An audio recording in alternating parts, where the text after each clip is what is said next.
Bismillahirrahmanirrahim. Assalamualaikum warahmatullahi wabarakatuh. Kembali lagi bersama saya Muhammad Zulkarnain. Kali ini saya akan membahas tentang ikatan kimia. Outline belajar kali ini adalah teori ikatan Lewis yang mendasari tentang ikatan kimia. Kemudian ada tentang ikatan kovalen, dan yang ketiga, ikatan kovalen koordinasi. Sebelum mulai belajar, alangkah baiknya kita berdoa terlebih dahulu. Baik, kita mulai. Yang pertama, teori ikatan Lewis.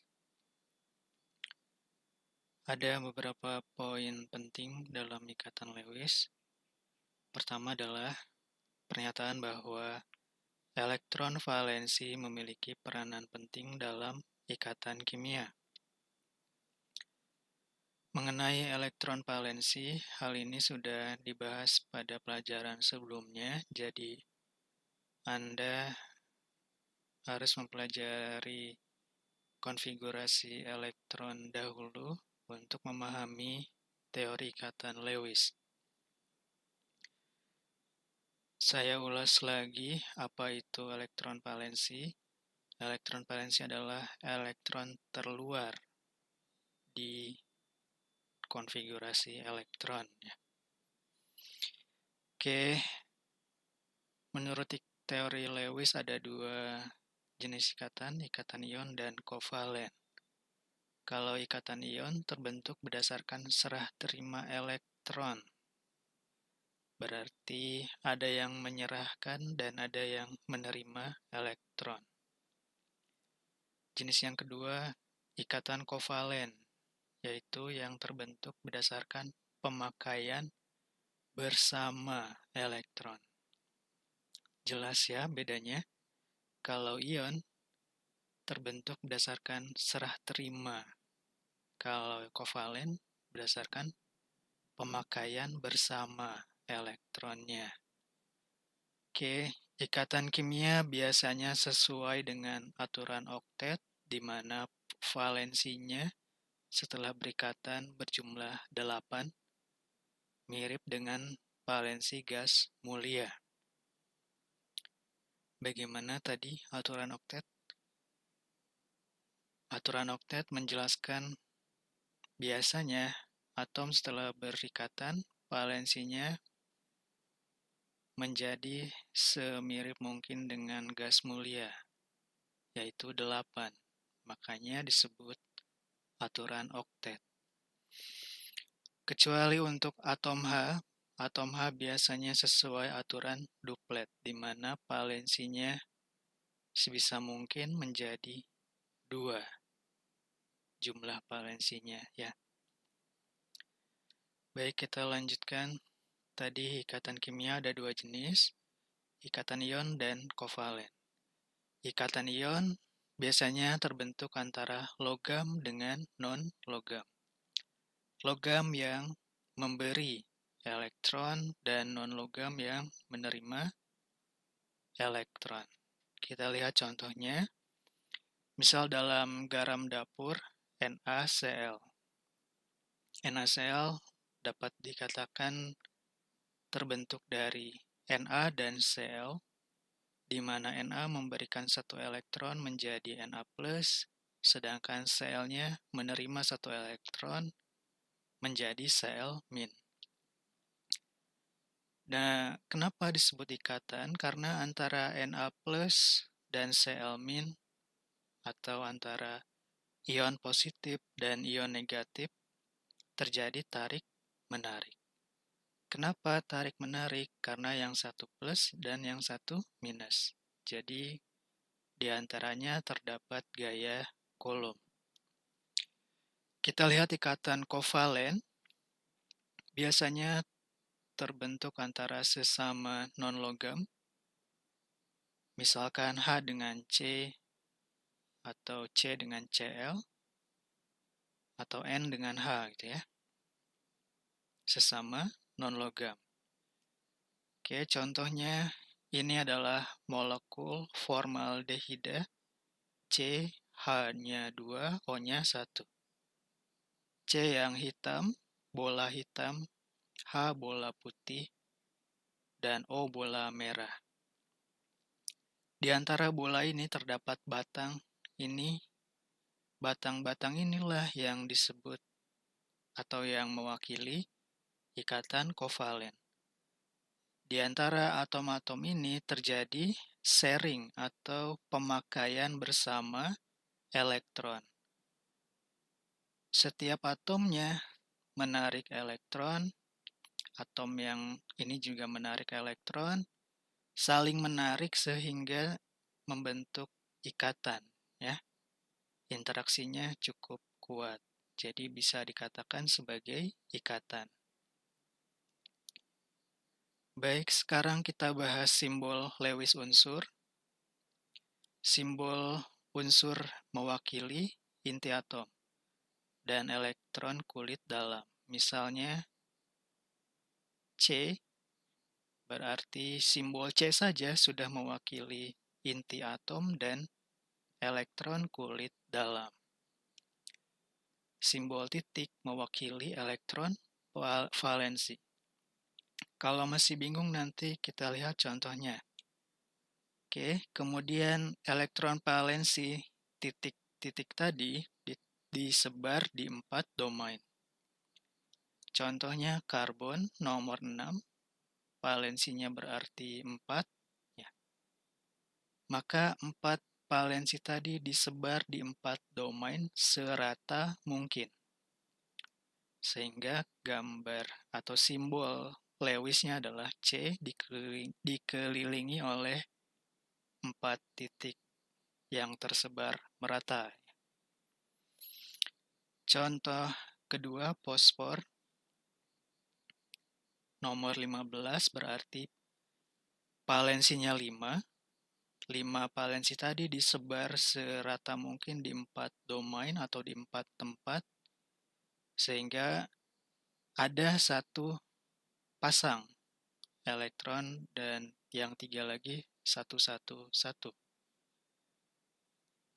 Oke. Kemudian kita bahas struktur Lewis senyawa. Kalau dalam senyawa, elektron valensi dapat dibedakan menjadi 2. Ada titik, ada silang. Atau jadi boleh sama, boleh beda. Oke, contoh dalam ikatan ion, Na valensinya 1 disimbolkan dengan silang 1. Cl valensinya 7 diberi simbol 7 titik di sekelilingnya. Kalau membentuk senyawa ion, berarti menjadi Na plus dan Cl min, di mana Na plus valensinya habis ya diberikan ke Cl. Jadi tidak ada titik, tidak ada silang, kemudian ada muatannya. Kalau Cl menerima 1 menjadi Cl min, di sekeliling Cl berarti ada 8 valensi, muatannya min 1. Kalau kovalen, misalnya H dengan Cl, H tadinya 1, Cl tadinya 7, valensinya bergabung membentuk senyawa HCl. Ini senyawa kovalen. Kedua atomnya tidak dipisahkan oleh kurung siku, jadi satu kesatuan, satu senyawa. Sekarang H merasakan 2 elektron, sedangkan Cl merasakan 8 elektron. Nah ini 8 elektron inilah yang disebut oktet tadi ya. Sedangkan hidrogen cukup 2 saja. Dia sudah oke gitu ya, duplet. Oke, kita lihat lebih lanjut struktur Lewis senyawa ion. Ion logam tidak mengandung tanda titik jika semua valensinya sudah berpindah atau sudah diberikan ke lawannya. Oke, simbol ion diberi kurung siku seperti tadi. muatan ionnya ditunjukkan untuk kation maupun anion. Jadi setelah kurung siku diberi muatan di kanan atas. Ingat aturan oktet atau duplet. Oke, kita lihat contohnya Ba dan O. Ba logam, O-nya non-logam, membentuk senyawa ion BaO. Ba memberikan 2 valensi, lalu diterima oleh O. O tadinya 6, dia butuh 2 untuk menjadi 8 alias oktet, sehingga pas 1:1, Ba-nya 1, O-nya 1, terbentuklah senyawa ion Ba2+, O2-. Dan tiap ion dikasih atau diberi kurung siku. Contoh berikutnya adalah MgCl2, Mg logam, valensinya 2, Cl non-logam, valensinya 7. Mg melepaskan 2 elektron sekaligus, sedangkan Cl tadinya 7 butuh 1 lagi untuk menjadi oktet, sehingga tiap Mg dapat bereaksi dengan 2 Cl. Hasilnya MgCl2. Mg menjadi ion Mg2+, Cl-nya Cl-1 karena menerima 1 elektron. Dan ada angka 2 di depannya menandakan bahwa Cl-nya ada 2. Contoh berikutnya Al dengan O. Al valensinya 3. Al ini logam, melepaskan elektron, kemudian O non-logam, valensinya 6. O butuh 2 elektron lagi supaya jadi oktet, sedangkan tiap-tiap Al melepaskan 3 elektron. Maka kita kali silang yang dilepaskan 3, yang dibutuhkan O-nya 2, maka Al-nya 2, O-nya 3. Jadi pas oktet ya. Maka senyawa yang terbentuk adalah Al2O3. 2 kali Al3+, dan 3 kali O2-. Perhatikan bahwa O-nya oktet. Oke, itu tadi senyawa ion. Sekarang kita lihat senyawa kovalen. Misal HCl tadi sharing elektron ya, H menyumbang 1, Cl menyumbang 1, sehingga yang di-sharing ada 2. Saling sharing terbentuklah ikatan kovalen. Oke, contoh lain H2O, air H2O ya. H-nya 1, awalnya 1, O-nya tadinya 6 valensinya, kemudian ada H lagi 1. Kenapa H-nya 2? Karena O ini memerlukan 2 elektron lagi supaya jadi oktet. Sedangkan H cukup duplet, mereka bergabung secara kovalen. Setelah bergabung menjadi kovalen, O sekarang merasakan 8 elektron alias oktet. H merasakan 2 elektron alias duplet. Contoh lainnya Cl dengan O menjadi OCl2. Cl tadinya 7 valensinya, butuh 1 lagi untuk jadi oktet. O tadinya 6, butuh 2 untuk oktet. Sehingga Cl-nya 2, O-nya 1. Setelah bergabung, O merasakan 8 elektron, Cl juga merasakan 8 elektron. Jadi O dan Cl-nya oktet. Oke, kita lihat simbol ikatan kovalen. Contohnya H2, H dengan H bereaksi menjadi H2. Misalnya, pakai simbol titik tadi berarti 2 elektron di antara H dan H. 2 elektron ini di-sharing antar H dan H. Ikatan kovalen ini dapat dilambangkan dengan garis lurus antara H dengan H. Kemudian, ikatan ini mewakili dua elektron, sehingga disebut pasangan elektron ikatan.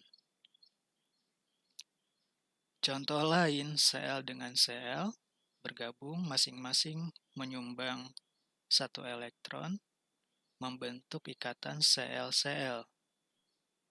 Ikatannya dapat dilambangkan dengan garis lurus, dan ini disebut pasangan elektron ikatan. Kemudian, di Cl ini ada elektron yang tidak berikatan, ada 3 pasang. 3 pasang elektron ini masing-masing disebut pasangan elektron bebas. Begitu juga dengan atom yang ada di kiri. Baik, sekarang kita bahas mengenai ikatan kovalen rangkap. Kalau tadi satu pasang disimbolkan dengan satu garis, kalau rangkap berarti garisnya lebih dari satu. Misalkan ikatan rangkap 2, maka garisnya 2, ikatan rangkap 3, garisnya 3, dan seterusnya. Contoh, molekul CO2, C bergabung dengan 2O. Anggaplah masing-masing menyumbangkan satu elektron, membentuk ikatan kovalen. Kalau seperti ini, C-nya baru merasakan 6 elektron. O-nya baru merasakan 7 elektron. Dan O yang di kiri juga merasakan 7 elektron. Jadi ini apakah sudah oktet? Belum ya. Bagaimana caranya supaya jadi oktet? Yang belum berpasangan tadi saling bergabung lagi. Jadi sharingnya masing-masing